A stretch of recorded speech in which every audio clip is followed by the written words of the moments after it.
Bonsoir à tous, du coup. J'espère que le TTF se passe très bien pour vous et que ça flaque bien, que les chals sont soit intéressants, soit accessibles en fonction de ce que vous recherchez. Donc ma présentation va traiter de curiosités d'assembleur, comme on vient de le dire, que j'ai pu trouver au cours de divers chals de reverse que j'ai fait, euh, qui, qui sont des morceaux de code qui ne ressemblent à rien et qui sont parfois très durs à comprendre, mais qui réalisent des opérations qui sont au final très simples et très intuitives, telles que des multiplications, des divisions. Voilà. Donc avant de commencer, je tiens à préciser que cette ramp est destinée à des débutants, tout d'abord. Donc je vais tenter d'expliciter au maximum les instructions sur lesquelles je vais passer, même si ce sont des choses qui pourraient paraître triviales, voire inutiles pour certains d'entre vous. Je pense notamment à l'élite de RootMe qui nous a rejoint il y a quelques jours. Donc soyez indulgents, j'essaie de rendre la ramp aussi accessible que possible. Donc cette ramp est vaguement basée sur la différence qu'il existe entre notre interprétation du monde réel, qu'on construit grâce à des modèles et des abstractions qui nous permettent d'appréhender des notions très complexes parfois. Donc par exemple, la chimie, c'est une discipline formidable parce qu'elle permet en fin de compte, de représenter la quasi-totalité du monde qui nous entoure avec des lettres et des bâtons sur des tableaux. Pour autant, ce n'est qu'un modèle qui n'explique pas l'intégralité de la réalité, mais qui nous permet vraiment de s'en rapprocher un maximum. De même, en reverse, on a les graphes de flux d'exécution qui nous permettent d'avoir une vue d'esprit qui nous parle beaucoup plus que des suites linéaires d'instructions telles que le voit l'ordinateur, qui lui a juste l'habitude de traiter des suites de bits sans sens concret pour un humain. Voilà. Tout ça, c'est pour dire que notre vision abstraite et simplifiée des choses nous cache parfois une réalité bien plus complexe et que derrière le décor, une simple multiplication peut se décomposer en tout un tas d'instructions qu'on ne soupçonnerait jamais au premier abord. Donc, pour commencer, on va commencer simple, hein. Ici, on a juste 3 instructions. La première se charge de placer dans une variable locale, donc RBP4. Pour ceux qui ne sauraient pas, c'est juste une adresse mémoire. Dans cette adresse mémoire, on place la valeur 7.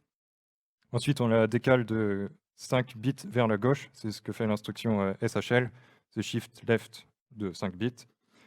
Et à la fin, on bouge cette variable locale RBP4 dans EAX. Donc, une façon plus intuitive et compréhensible de le représenter est affichée à l'écran.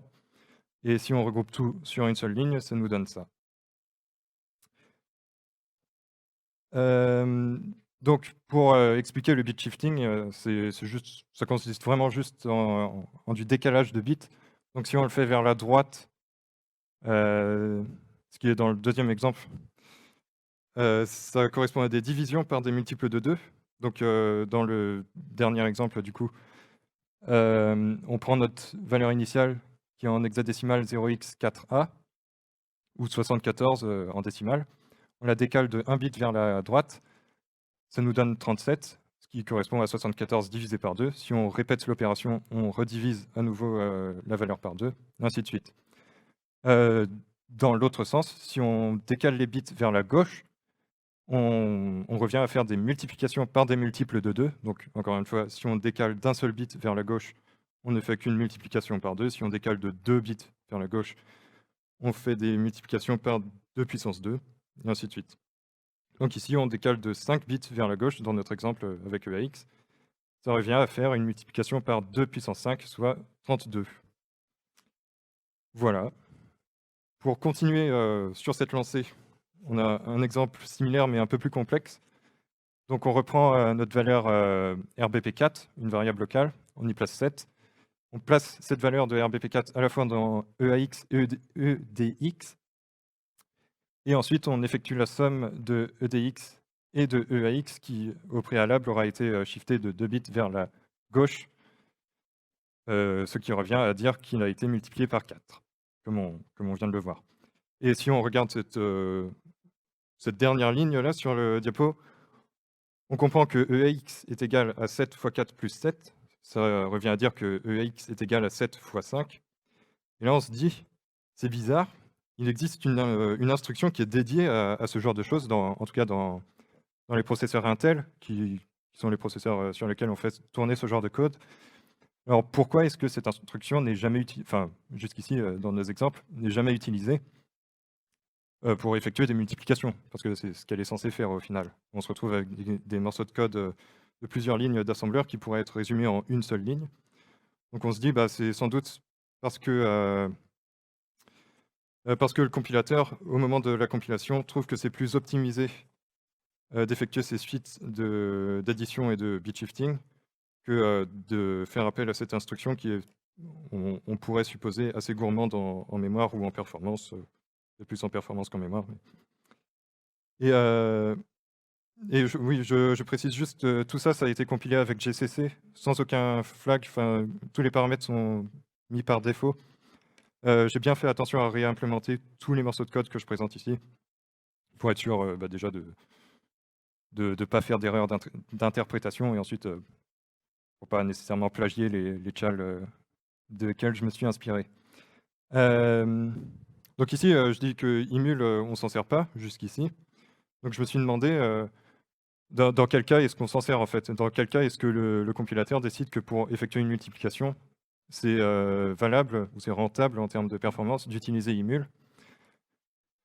Donc ici, on a un graphe, enfin une sorte de graphe qui va de 0 à 256. Donc chaque pixel, entre guillemets, chaque trait représente un nombre.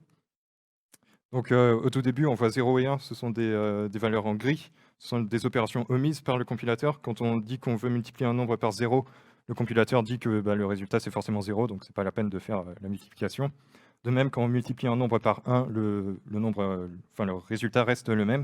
Donc ce n'est pas la peine d'implémenter plein d'instructions pour effectuer la multiplication. Et après, on voit en rouge tous les multiples de 2, enfin toutes les puissances de 2. La première 2, puis 4, puis 8, puis 16, 32, ainsi de suite. Donc ici, ce sont toutes les... Mettons, dans mon exemple précédent, si je veux multiplier 7 par 2, il n'y aura que des shifts, enfin des instructions qui font des shifts vers la gauche. Si je veux multiplier par 4, par 8, par 16, il en sera de même. Et en bleu, on voit toutes les multiplications qui font appel à la fois à des mélanges de shifts, d'instructions qui font des shifts, des additions et ou des soustractions des fois. On voit ça notamment pour les traits bleus qui précèdent tous les traits rouges. Typiquement, c'est une valeur qui est shiftée de X bits vers la gauche et à laquelle on soustrait la valeur initiale afin d'obtenir le résultat d'une multiplication par une puissance de 2 moins 1. Et en blanc, on a toutes les valeurs pour lesquelles le compilateur juge que c'est utile d'utiliser l'instruction imul. Donc, pour continuer, on va regarder les divisions, à quoi ça ressemble en assembleur, enfin certaines divisions. Donc ça, c'est un morceau de code sur lequel je suis tombé sur un challenge. C'est inspiré d'un code sur lequel je suis tombé pendant un challenge assez récemment. C'est pas exactement le même pour pas plagier, encore une fois. Donc quand je suis tombé sur ce morceau de code, je me suis dit, je vais pas m'amuser à reverser ça, je vais faire appel à Cutter et son décompilo Ghidra, qui tout de suite m'a dit que toutes ces instructions correspondaient simplement à faire une division par 13. Et de base, j'ai pas nécessairement confiance en mes outils, mais là, cette confiance a vraiment été mise en jeu, mise en péril même. Et je me suis dit que j'allais prendre ces instructions pas à pas pour voir ce qui se passait vraiment et voir si Cutter se trompait ou si c'était moi qui faisais preuve d'un manque de confiance trop marqué envers lui. Donc, on prend les 4 premières instructions. La première, c'est la même qu'on a vue plusieurs fois avant, c'est ECX prend la valeur de RBP4 qui lui-même a pris la valeur 7. Ensuite, EDX prend la valeur hexadécimale de 4C, 4C, 4F. Et EAX prend la valeur de ECX. Si on simplifie, enfin si on reporte la valeur de ECX dans EAX, on trouve que EAX est égal à 7. Ensuite, l'instruction imul, pour ceux qui ne sauraient pas, elle stocke le résultat de l'instruction dans les deux registres EDX, EAX, c'est-à-dire que EDX contiendra les bits de poids fort du résultat, tandis que EAX contiendra les 32 bits de poids faible du résultat. Donc ça, c'est pour tenir compte du fait que parfois, si on multiplie deux nombres qui remplissent presque, mettons EAX et EDX, le résultat déborderait de ces deux registres, il ne pourrait pas être contenu dans un seul des deux. Donc on préfère stocker le résultat dans deux registres. Par convention, on dit que c'est la somme entre guillemets des deux registres qui contient le résultat. Si on lit le code assembleur, on voit que la valeur EAX n'est plus utilisée du reste de cette suite d'instructions, donc on l'ignore. On dit qu'on ne garde que EDX. Et du coup, ça veut également dire qu'on divise par 0x1 0,0000000 pour tenir compte du fait qu'on ignore EAX, qui contient tous les bits de poids faibles du résultat. Donc ici, on ne garde que les bits de poids forts. Ça revient à faire cette division. On reporte la valeur de EDX de 0x4c4c4f dans l'équation. On continue avec l'instruction SAR qui fait des shifts vers la droite de 2, donc ça revient à faire une division par 4. On move ECX dans EAX, puis on shift cette valeur de 0x1f vers la droite, ce qui revient à faire une division par 0x8 et 3 petits points. Donc ici, c'est particulier, c'est lié au fait que la valeur 7 a été déclarée comme un int, un nombre entier signé, c'est-à-dire qu'il pourrait être autant positif que négatif. Et pour ceux qui ne sauraient pas, dans les nombres négatifs en assembleur ou de manière générale pour les ordinateurs, ils commencent toujours par 1. Le premier bit, le bit de poids le plus fort d'un nombre négatif en assembleur, c'est 1. Donc ici, on prend un registre qui contient 32 bits, on le décale de 31 bits vers la droite, on ne garde donc que le bit qui donne le signe du nombre. Donc le résultat de cette opération sera soit 1 si le nombre est négatif, soit 0 si le nombre est positif. On continue, on effectue une soustraction et on move EDX dans EAX. Donc EAX prend la valeur de EDX moins EAX. On reporte toutes les valeurs, enfin pas toutes, mais on avance un peu dans la compréhension. Et on commence à simplifier les choses en disant qu'il y a un terme commun entre EDX et EAX qui va nous permettre de factoriser, je pense. Je préfère préciser tout de suite que je n'ai pas du tout une formation de mathématicien et je suis vraiment désolé si le formalisme mathématique n'est pas respecté. Donc ça, ce sont des équations vues par un programmeur. Je sais que certains de mes anciens profs de maths seraient en train de me frapper s'ils voyaient ça. Et voilà. Je suis désolé pour les matheux d'entre vous qui regardent ça et qui se disent que c'est pas correct. Je comprends. Mais pour continuer, on regroupe tous les termes EDX, donc qui est 7 divisé par 0x8, 3 petits points, fois 0x4c, 4c, 4f divisé par 8. On dit que ça, EDX, on y soustrait EAX, donc on peut dire dans la parenthèse qu'on fait 0x 4c machin, divisé par 8 moins 1, donc c'est 0x 4c machin moins 8 divisé par 8, ce qui nous donne 0x 4c 4c 47. On peut encore continuer en simplifiant, enfin en reportant la division en fait à l'intérieur de la parenthèse ici. Et là, enfin, j'en suis toujours pas à trouver mon 13, je le vois pas là. Je comprends toujours pas pourquoi Cutter me dit que j'effectue une division par 13, mais on se rapproche vraiment du résultat. Parce qu'une division, enfin, oui, une division, c'est comme une multiplication par un inverse. Donc on reprend l'inverse de 0x4c4c47 divisé par 0x4 machin. On regarde ce que ça fait dans Python, et on voit que ça fait 13, pas mal de décimales à 0, puis 764. Donc on retourne bien sur nos pieds. Il s'avérerait que EAX est à peu près égal à 7 divisé par 13. Donc il y a quelques petites choses à noter ici. On travaille qu'avec des nombres entiers. Donc tous les registres ici, vraiment tous les nombres qu'on a vus jusqu'ici sont des nombres entiers. Donc toutes les divisions sont tronquantes, c'est-à-dire qu'il y a pas d'arrondi, il y a pas de chiffre après la virgule. En fait, on tronque vraiment le résultat après la virgule. Donc concrètement, 7 fois, si on reprend la toute première ligne du côté monde humain, 7 fois 0x 4c 4c 4f divisé par 0x 4 machin, ça donne vraiment un nombre entier qui sera potentiellement 0 si 7 était plus bas, voire si 7 est à sa valeur actuelle. Je ne vais pas faire les calculs en direct, mais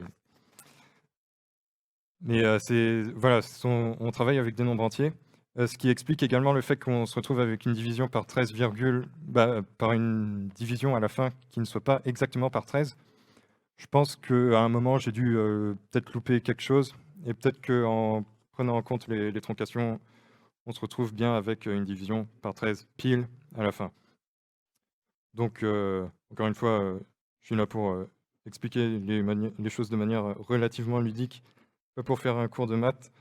Donc, désolé pour le manque de formalisme mathématique. Voilà. Donc, pour continuer, on va prendre une opération qui correspond vite fait à une division, enfin, qui est la somme en quelque sorte d'une division et d'autres opérations. C'est le modulo. Donc, on se retrouve, si on reprend la diapo d'avant, on a bien le code assembleur qu'on avait pour faire la division, ici. Et c'est tout le code qui est au-dessus du séparateur, là, sur la diapo.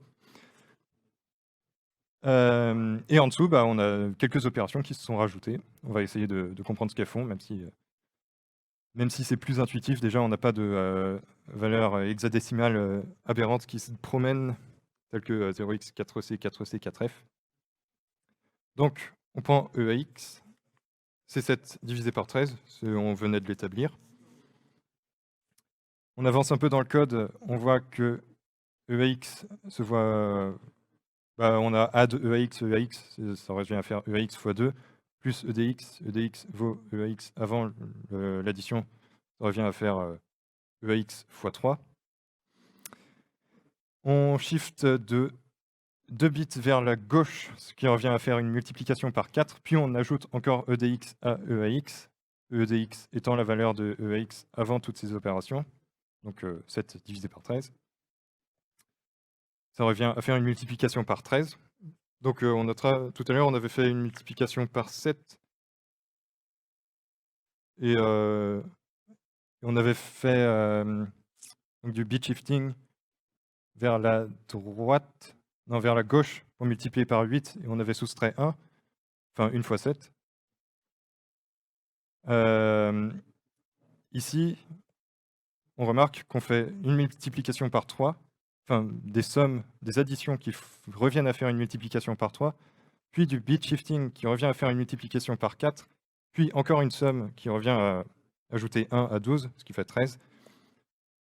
Donc d'où la multiplication par 13 avec laquelle on se retrouve ici, que j'aurais pu mettre dans l'exemple précédent, mais voilà, pour pas surcharger la presse, je ne l'ai pas fait. On continue, et on a donc dans e à x 7, qui a la valeur de ECX, qui n'a pas bougé depuis le début. On remarque que j'ai bien mis les couleurs à droite pour qu'on voit ECX ne bouge pas depuis le début. Il s'est vu assigner la valeur 7 au début, et depuis, ça n'a pas changé. Donc on prend 7, on y soustrait e à x, on stocke le résultat dans e à x, et donc là on se retrouve avec, si on regroupe tout sur une seule ligne, 7 moins 7 divisé par 13 fois 13. Et là, forcément, je me dis, ça revient à faire 7 moins 7, ce qui revient à faire 0. Sauf que, comme je l'ai dit il n'y a pas trop longtemps, toutes les divisions sont tronquantes, donc 7 divisé par 13, ça fait 0. Et ici, on se retrouve bien avec 7 moins 0 fois 13, donc 0, ce qui revient à faire 7, ce qui donne comme résultat 7. Le fait que la division soit tronquante veut dire que toutes les décimales derrière sont perdues, et qu'on se retrouve juste avec un nombre entier qui est comme en fait si on avait séparé la division en division réelle, en nombre entier, et reste. Donc il y a un reste qui a disparu du calcul 7 divisé par 13. Et ce reste, on va le retrouver justement en effectuant la multiplication par 13, qui nous permet de retrouver la valeur que serait 7 si elle n'avait pas, si elle avait été divisée par 13, voilà. Donc ça revient à faire un modulo. On pourrait prendre, si on remplaçait 7 par 14, on aurait 14 moins 14 divisé par 13, ce qui, comme division tronquée, donnerait 1. Donc 14 moins 13, ce qui donnerait 1, ce qui serait également le modulo de 14. Donc voilà, c'était mon dernier exemple. C'est la fin de ma présentation. J'espère que ça vous a plu et que vous aurez acquis grâce à moi un profond respect de la machine qui sera sans doute notre ultime salvatrice le jour où notre chair sera mise en échec. Si jamais vous avez des questions, n'hésitez pas. J'espère que j'ai été clair et que j'ai pas oublié trop de choses. Voilà. Et j'espère que le CTF vous plaît surtout.